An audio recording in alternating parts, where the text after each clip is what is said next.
Le droit pénal, c'est le droit des infractions. 3 catégories d'infractions, les crimes, les délits, les contraventions. De la plus grave vers la moins grave, ces 3 catégories d'infractions relèvent de 3 juridictions aussi différentes. La cour d'assises, le tribunal correctionnel, le tribunal de police.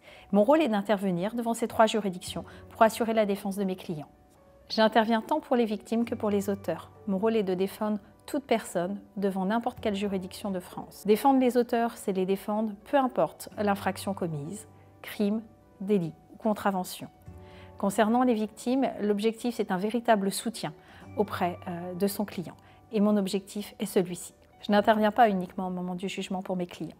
Que vous soyez victime ou auteur, j'interviens sur des phases préalables et des phases postérieures au jugement. Concernant les phases préalables, vous avez plusieurs types de phases préalables. Vous avez la mesure de garde à vue et la mesure d'audition libre. La mesure de garde à vue est une mesure privative de liberté, dont la durée est bien supérieure à celle de l'audition libre.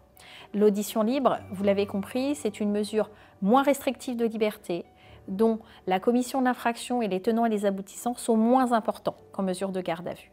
La mesure de garde à vue, elle est privative de liberté pouvant conduire à finalement une présentation immédiate devant le procureur à l'issue. Cette mesure a pour objectif de priver les gens de leur liberté.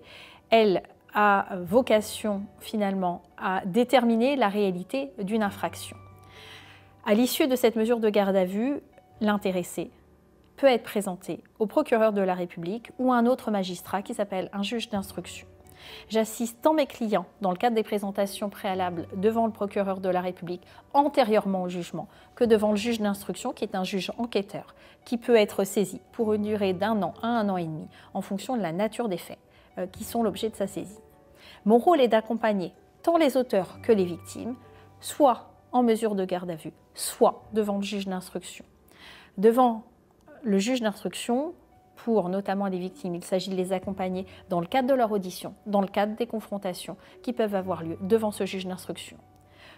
En matière de garde à vue, il m'arrive aussi d'accompagner les victimes dans le cadre de confrontation. Indépendamment de cette phase préalable, vous avez une phase postérieure aussi au jugement dans laquelle j'interviens. Cette phase postérieure concerne différents domaines. Vous avez les commissions de discipline qui ont lieu à la maison d'arrêt, c'est-à-dire des commissions de fautes disciplinaires au sein de la maison d'arrêt. J'interviens aussi en matière postérieure au jugement concernant toute mesure d'aménagement de peine devant le juge d'application des peines. Mon rôle est d'accompagner tant mes clients, auteurs ou victimes, du début jusqu'à la fin de la phase pénale. Et donc, j'interviens effectivement en droit pénal du début jusqu'à la fin.